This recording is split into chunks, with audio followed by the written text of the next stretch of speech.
Last time I covered the legendary Bruce Lee and how he helped inspire my character Shen from Bond of the Blade. Now we're going to jump over to the Spider Circle and cover a character by the name of Joyce Lou Scarlett, the mother of the series lead, Catherine Scarlett.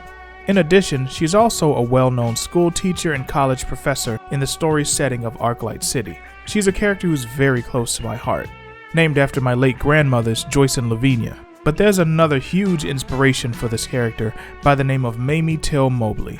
She was an educator, public speaker, and activist who took her unfathomable pain and used it to unite and ignite the nation. If you haven't heard her name before, then let me shed some light on why this woman is such an inspiration to me and others. Like Joyce Lou, Mamie was a passionate teacher with a warm and inviting motherly spirit, someone who'd offer you a hot meal during a visit just because. She was also very eloquent, with a real command of the spoken word. Before any of this was known to the outside world, however, Mamie was just another average woman who was more content to live her life without making any waves. Or, to quote Mamie herself, "I had a nice apartment in Chicago. I had a good job. I had a son. When something happened to Negroes in the South, I said, that's their business, not mine. Now I know how wrong I was." That was an excerpt from one of her speeches where she recounts her life before August 28, 1955. It was on that day when her son, Emmett Till, was lynched for whistling at a white woman while visiting family down in Mississippi. When she got news of Emmett's murder, she found out just how strong she was. Rather than getting weaker during the ordeal, she got stronger.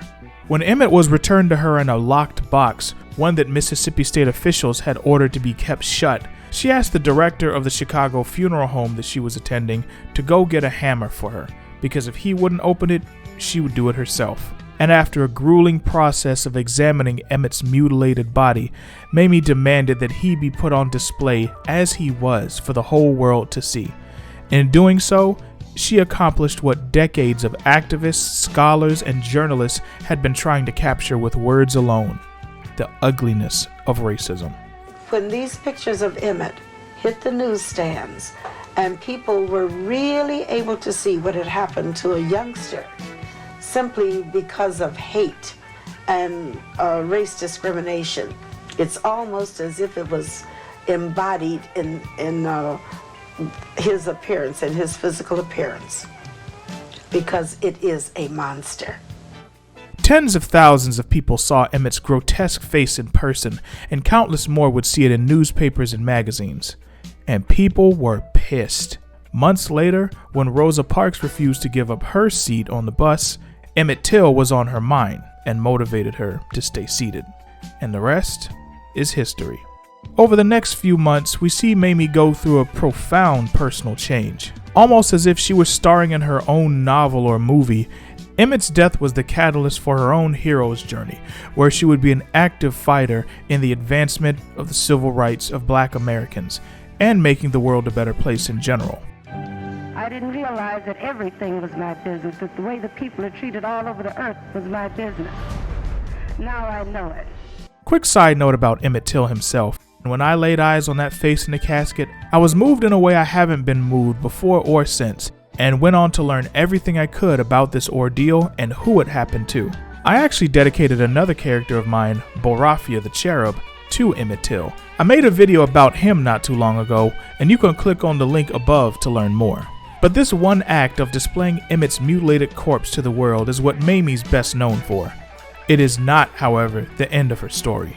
From her testimony at the trial of Emmett's killers to numerous speeches given around the country, Mamie would use her eloquence and emotion to capture the ears and hearts of thousands of people. She put words to the gnawing pain and righteous anger that so many people had in this country.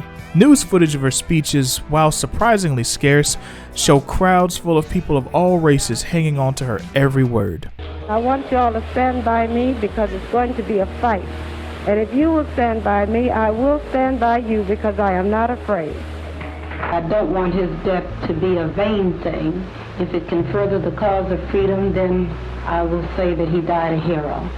And as if that wasn't enough, she then went on to become a teacher in the Chicago public school system, where she'd take a hands-on role in molding and guiding the minds of children for decades. In short, the world gave her every reason to give up, By 1956, she had no son, no justice after the killers were acquitted, and after a while, no active role in the movement she helped to start.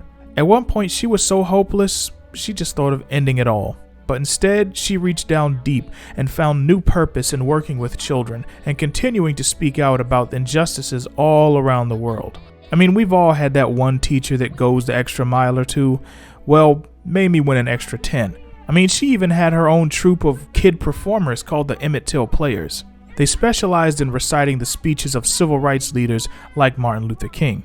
But she wasn't all sunshine and roses when it came to kids, and she wouldn't hesitate to be tough on them when necessary. She loved them too much to let them become victims to their own self-pity or any other hardships going on in their lives. It is the final outcome that I'm interested in. And I am interested now in someone sparking a movement to get our kids turned around, to get them out of off this dope, get them out of these gangs, energize these kids in a positive direction, and let's get on with the business of positive thinking and living. Well into her old age, she was just as lively as she was in her 30s, and was even attending speaking engagements just weeks before her passing in 2003 at the age of 81. As her nephew Wheeler Parker put it, she died with her boots on. I think you see now why I admire this woman so much, and honestly, she motivates me in ways that I still don't have words for.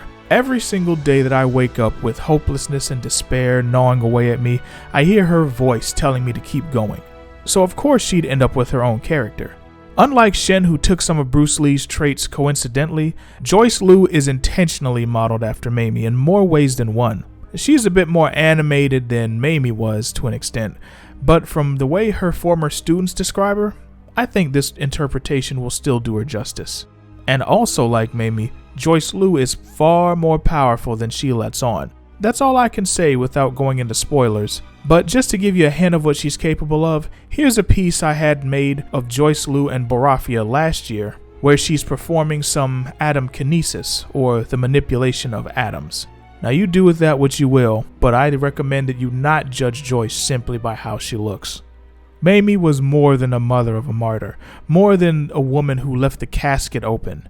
She is strength personified, in my opinion. She's the strength to get back up for one more round after life just hits you with a rising uppercut. The strength to hold back when you want to unload on someone who genuinely deserves it. She's the strength to forgive when the world gives you every reason not to, and the strength to love when it feels like you have none left to give. My goal with Joyce Lou is to honor my greatest hero from history in a way that celebrates who Mamie was and still is to so many people around the world. Speaking of celebrations, today is Mamie's 101st birthday. And while she's obviously not here to commemorate it, I know plenty of her family and friends still are. And if any of them see this, I hope they can see just how much I revere this fearfully and wonderfully made woman. I'm Anime, and I'm thankful for Mamie Till-Mobley. Without her, there would be no Joyce Lou Scarlett. If the death of my son can mean something to the other unfortunate people all over the world, then for him to have died a hero would mean more to me than for him just to have died.